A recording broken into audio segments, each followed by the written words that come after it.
so excited to be here. We have some more light on. There you go. Hello. Hi. And hello out there on Facebook. I'm excited to be here because this is the beginning of a journey together, because I've been asked to come once a month. And so it's a time when we can start sort of building a relationship, and I can get to know you all better. And so when looking at sort of what to talk about, since I'm going to be here once a month, I thought I might take up an ongoing theme of talking about Unity's 12 powers. So is anyone here familiar with the 12 powers? Mm-hmm. Yes, no, a little bit. So let me start off with a little bit of history about the 12 powers. So 12 powers are basically a set of spiritual tools that were developed by Unity founder Charles Fillmore. And he wasn't the only one. Now the Fillmores developed Unity back in the late 1800s, early 1900s. Isn't it interesting to call it the 1900s, like, because we're in a different century now, aren't we? Yes. So he wasn't the only one that was looking at this set of 12 powers. A couple of other New Thought leaders at the time who were working with it were Emma Curtis Hopkins and a woman named Annie Ricks Millets. So Charles Fillmore began writing articles related to the 12 powers around 1909. And then by 1920, he was doing a series of articles in Unity magazine, which is still a publication. They've been doing that since the beginning of Unity. And then in 1930, his book called The 12 Powers of Man, and this is my copy, it's the more modern copy, that also includes a chapter from his second wife after his first wife, Myrtle, passed away. Her name was Cora Fillmore, and there's a chapter in the book called Christ Enthroned in Man. So that's just a little bit of history to give us a little bit of background of where the 12 powers come from. And of course, the number 12 itself has a lot of history, and there's a lot of energy around it. So if you just I did a little quick Google search to go tell me about the number 12. And learned that 12 represents authority, appointment, and completeness. So there's a nice energy around that. And of course, with the since Unity is culturally Christian, and we refer back to the Bible, there, of course, the number 12 has a lot of meaning in the Bible too. There are 12 tribes of Israel. There are 12 disciples of Jesus. So that number 12 just has a lot of resonance to it. And as we reviewed just a few minutes ago, the first principle of Unity has to do with the one presence and one power. So in Unity, we're taught that there is one presence and one power, and that presence and power expresses at the point of each one of us.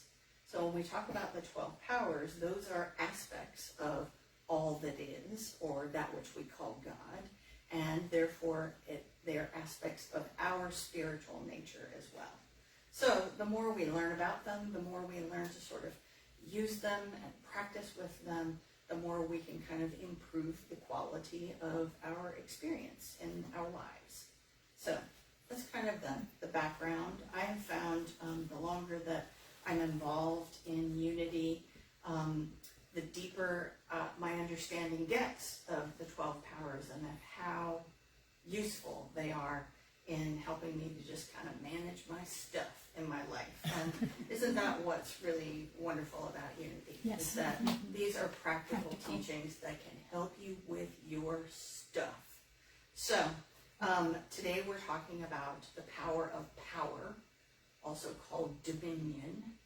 And I want to start off by telling you a little story about an experience that I've been having recently. So I'm getting close to being ordained. I'll be ordained in a few weeks in June. And one of the things that they ask you to do when you're in the ministry path is to do some volunteer work in the community that is related to your ministry path. And I tend to sort of reach high when I sign up for things. So I work with inner city middle school boys.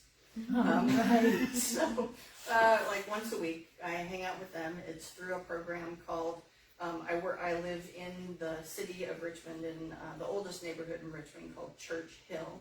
And that includes the east end of Richmond, which includes a lot of the housing projects that are in Richmond. So the organization is called Church Hill Activities and Tutoring, or CHAT for short. So when I'm hanging out with, and when I showed up at CHAT as a volunteer, they, basically kind of, let me hang out for a little while and then asked me if I would be with the age group of the middle schools, which just happens to be all boys. So that's what I do once a week. I hang out with them. And one thing that's great about this organization, CHAT, they are a Christian-based organization. So their foundation, what they do with the kids, is based on some basic teachings that they want to, kind of instill in the kids. The first one being the concept of identity. And for them, that means instilling in these kids an awareness of their identity as children of God. And so they do these things on certain days. So I go in on Wednesday, so I never hear the talks about identity. Or what they do on Tuesdays, which is resiliency, which you can imagine how valuable those are. When I show up on Wednesdays, the topic is agency. And so, I chat with the guys about agency pretty regularly. And if you think about being a middle school age person, you don't have a whole lot of control over your world, do you? You've got adults in the home arena, in the school arena, deciding when you're going to do this, what's to eat, what's important, what you're going to wear, not wear. A lot of these guys are in schools where they wear a uniform, that kind of thing.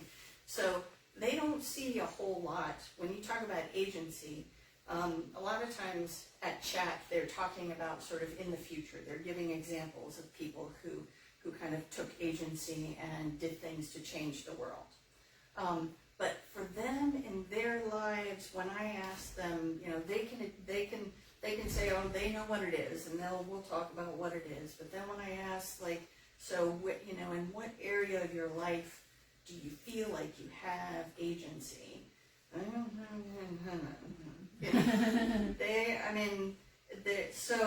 But what I've pointed out to them is that at the level of their consciousness, and I would be okay using that word with them, but basically I'm talking about nobody can be the boss of what you think, right?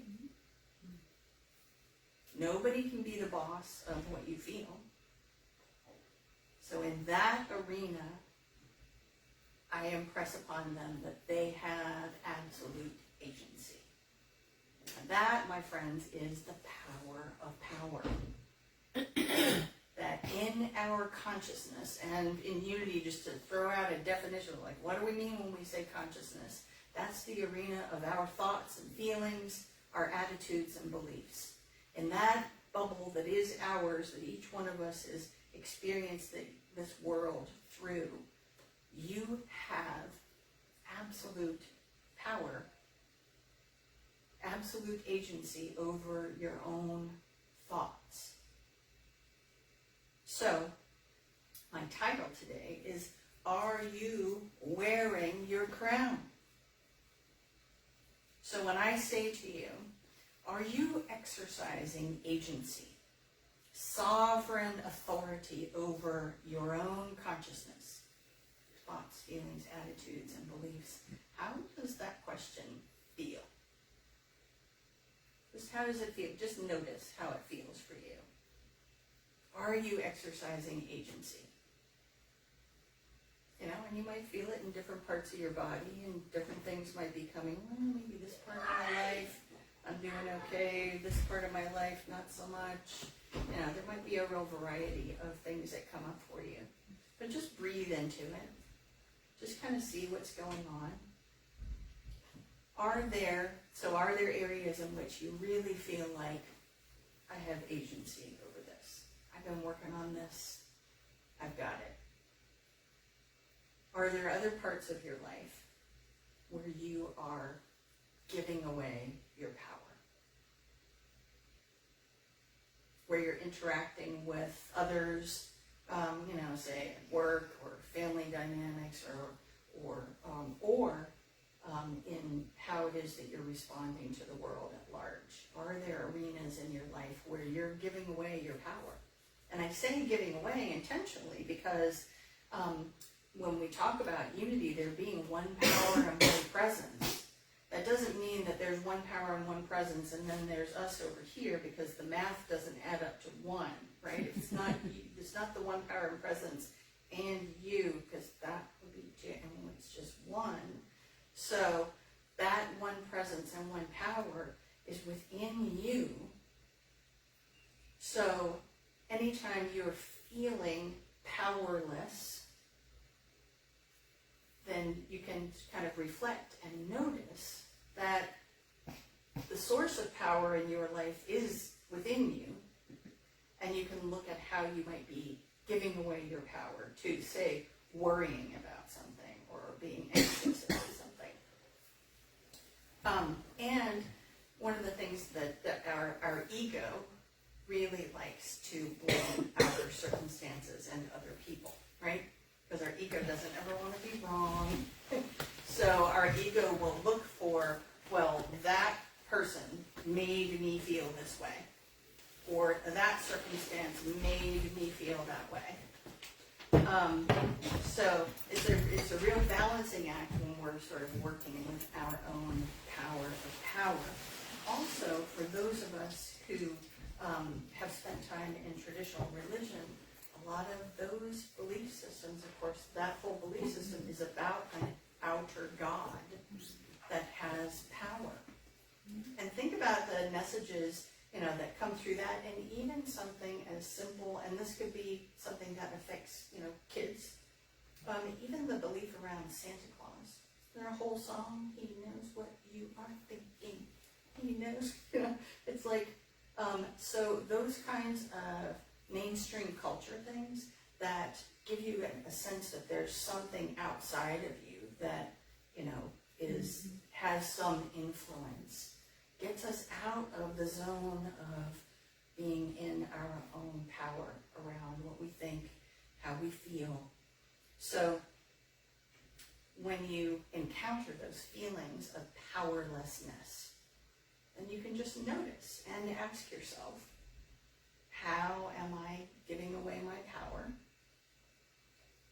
And am I believing that circumstances, the weather, the government, my boss, is placing limits on how I think and how I feel? Have I allowed that to happen? It could be a circumstance that's with you from your family of origin, because those things get planted pretty early, and it can take a lot of years before you go, wait a minute, that's not mine to do, is it? That's someone else's, so it takes a while. I want to read a little bit from the original Charles Fillmore, just talking about the power of power. So let me get my glasses here. All right, so this is just a short little bit. Divine mind, from divine mind, we inherit power over the forces of our mind. In truth, power over all ideas. So that's kind of where it came from with Charles Fillmore. One of the things that Fillmore did was he, as he worked with the 12 powers, he drew upon scripture, so there's a disciple for each power, and he locates the power in the body somewhere for each power, which is something that's useful. If you want to work with a certain power, then you can kind of look at where it's located in the body, do some meditation and some work around that. Now, the power of power is located in the throat, because it's about your word. So Fillmore ties it to scripture and ties it to the teachings of Jesus when he says, every word that goes forth receives its specific character from the power faculty. When Jesus said, the words that I have spoken unto you are spirit and are life, he meant that through the spoken word, he conveyed an inner spiritual quickening quality that would enter the mind of the recipient and awaken the inactive spirit of life.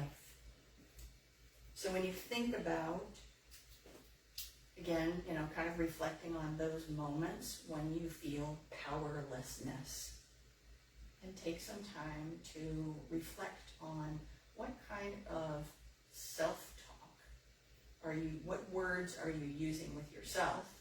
Is it, here I am again, I'm not good enough, there's not enough, whatever it is that might be coming up for you. And also witness the words you are using with others. Just notice. Be kind with yourself, be gentle. Just notice. Just notice, and then in that noticing, we create space where we can work with things. And that's the beauty of Unity teachings, is that it gives us that awareness of power and authority over our own consciousness. And we go, okay, I can change this. Inner power here. We're talking about inner dynamics. We're not in a superhero movie where we have powers to affect time and the weather and things like that. But often we will think that things outside of us have power over us. But when we talk about this dynamic of power, it's in our own inner dynamics. It's not in the material world. We're not talking about power in the material world to be in charge or to affect anyone else, because everyone else has their own sovereign authority over their consciousness, just like you do over yours. So here's another lovely quote from one of the people that was around while the Fillmores were putting together Unity. And this is from a book called, a very recent book called Power Up by Paul Hasselbeck and Cheryl Holton. This quote that I'm reading you from is from a woman with a delightful name, Winifred Wilkinson Hausman. And it doesn't show the date, but so here's what she says. Power, we must understand, is not an end in itself, not a goal to be sought. Rather, it is simply a means that enables us to attain the end of bringing forth God ideas on earth. It is to be exercised not for the purpose of controlling others, but for the purpose of taking dominion over our own thoughts and feelings in order to come into a greater God awareness. Isn't it nice to hear stuff from like more than a century ago that just rings with truth? Mm-hmm.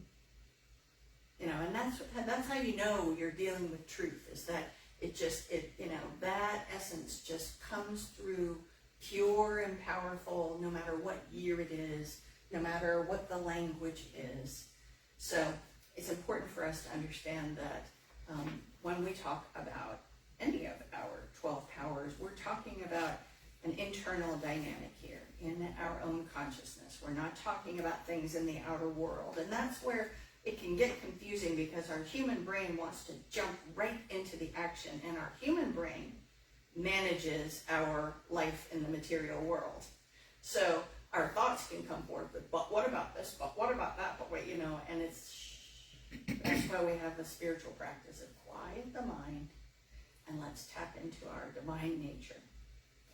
So when you are moving into a situation that you have found challenging in the past, here it is. First, I suggest you put on your crown. Okay? So do it now, my friends. Do it now. Just imagine whatever that circumstance is. Put on your crown. Just notice what thoughts come up around that circumstance, whatever it is, whether it's, dealing with your neighbor, dealing with a habit that you might have that you really want to get rid of, whatever it is that's coming up for you. Just notice what thoughts come up. One of the things that's important to notice about our brain, our ego, one of the dynamics in Unity that I find really meaningful is that we don't spend time bashing our ego or bashing our brain. Our brain is doing really important things for us. And very often, our brain is bringing up things in order to protect us from getting hurt, to keep us safe, all of those things. And so just when you notice the thoughts that come up, even when they're thoughts of lack, don't go there. You remember what happened last time when you went there, when you tried to do this and you failed? It's like, there's your brain trying to protect you from the discomfort that happens when you're trying to grow. Your brain loves your comfort zone. Your comfort zone is where you've had success in the past, so your brain wants to keep you, and your ego wants to keep you in that comfort zone. But anytime we're trying to make a change, anytime we're trying to improve in a certain area or move into something new, there will be discomfort. So when I say notice what thoughts and what feelings come up, then I suggest you thank them and bless them. So I'll give you one specific example from my life. And as you all get to know me better, I'm sure you're going to hear more of these little examples. But in 2015, I was involved in a massive traumatic car accident, from which I barely survived a couple times over. And then about a year later, after dealing with lots of, it was 6 months before I could learn to walk again and all that kind of stuff. But about a year later, once I had kind of settled into a certain level of wellness, then I started having flashbacks. So here was my brain doing something that it had learned, which was anything coming from the left is danger. So it could be a loved one coming to kiss me, or something just very benign, but my brain, because it had learned this is danger, is like danger, danger, danger. So this is kind of an extreme example, but this is how our brain works to protect us. Watch out. And it's like, well, you can't go through your life being watch out about every single thing, So what I started working with was unity principles. It's like I said, let's bless it. Thank you. Thank you for reminding me to be careful. Thank you for reminding me,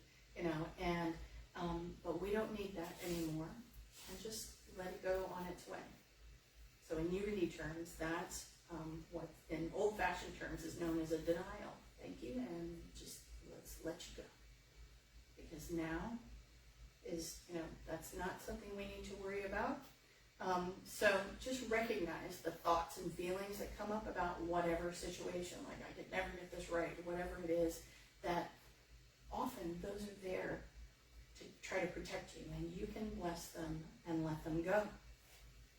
And then put on your crown. So I don't want to make it sound like things that happen, dynamics in our outer world, dynamics in the world, that we aren't affected by those. When we talk about our power of power, clearly when there are, we are here 100% human and 100% divine at the same time. So we're out here living this human life, and when things happen in our world, yes, they can affect us. But at the level of our consciousness, of our spiritual power of power, we can decide how our response will be. We don't have to lean into reactive states of reacting to things in the outer world. We can choose to use our spiritual principles and manage our thoughts and feelings for ourselves. So, I have one more resource that I want to share with you today, and this is a wonderful book. I don't know if you're familiar with it, called Divine Audacity, and it's by a minister named Linda Martello Whitsitt. And she brings all of these 12 powers into really modern and relevant terms. So when she talks about the power of power, she breaks it down into 3 different things. The first, concentration. So we all know that as we develop our capacity to focus and set aside all the with chitter chatter and distractions, we have the ability to step into mastering things. The second aspect that she brings up is self-mastery. So let me read a little bit of what she says about self-mastery. Self-mastery is our capacity to guide our thoughts, words, and actions in integrity with our infinite self, instead of reacting from only human or egoic impulses. We know ourselves. We respect ourselves, and we respect others. We do not fool ourselves, but tell ourselves the truth. And then the third element of the power of power that Reverend Linda Martella Whitsitt talks about is spiritual authority. So in the realm of religion, like in traditional religion, there are people who are trained and blessed and, ordained as the ones who have the capacity to deal with spiritual nature. And we certainly have ministers in unity, but in unity, we're here to say that each and every one of us in our own consciousness has the spiritual authority to manage our own consciousness. So you are in charge. You have sovereign authority. You are wearing your crown, whether you recognize that you put it on or not. You are wearing it every day. You don't need a minister or a teacher or a counselor to tell you what to do, because at the level of your divine nature, you know what is yours to do. You know what feels right for you. So listen to your inner wisdom, put on your crown, and whatever it is that's coming up in your life, step forward in faith with confidence. So that's it for my talk. Oh, man. And I am going to take us to a moment of meditation. And once again, I'm going to draw from Linda Martella Whitsitt. Her chapters conclude with meditations that are lovely. So what I'd like for all of us to do here in the room is take a few deep breaths. Just settle a little bit more in your seat, wiggle back and forth, put down anything you have in your hands. If you wish, you can allow your outer eyes to drift closed, or you can choose a point of focus like our candle here up front. And let's listen to this meditation, and then we'll spend a few moments in the stillness together. Through my breath, I sense the power of this present moment. I breathe intentionally, fully, a whole body breath, energizing my entire body. I sense the concentration of spiritual power in my throat chakra. The root of the tongue or the throat chakra is the seat of spiritual power. I bathe this area with the color of bright purple, a healing stream of light. I am the power of concentration, self-mastery, and spiritual authority. My source of power is divine power. By my divine nature, I cannot be powerless or ill. I am not in the world to cower in the presence of others' power. I release any hesitancy to shine in the full light of spiritual awareness in the world. All power is mine in heaven and on earth, in spiritual as well as material aspects of life. By spiritual power, I concentrate on the shining light of love, wisdom, and all spiritual powers into my life and into the world. Let's take a few moments in the stillness together and just allow those words to float through every cell in your body and every thought in your head in the stillness.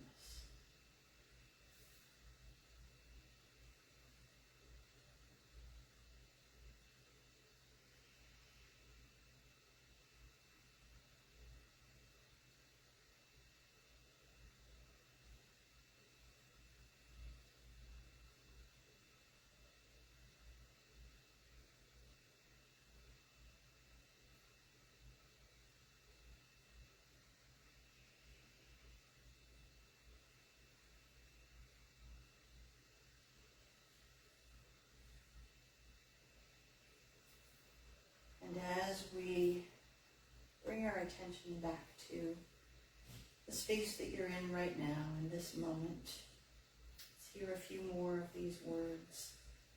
I am master of my thoughts, words, and actions. I master myself, respect myself, and hold myself accountable. By spiritual power, I am a presence in whose presence other people awaken to their divine identity.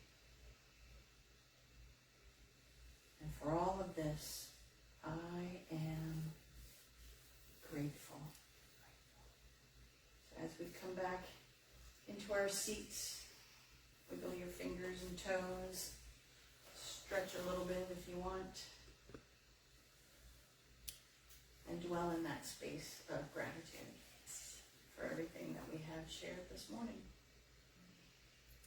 So thank you all for having me here, and I will turn the podium back over to our lovely hostess.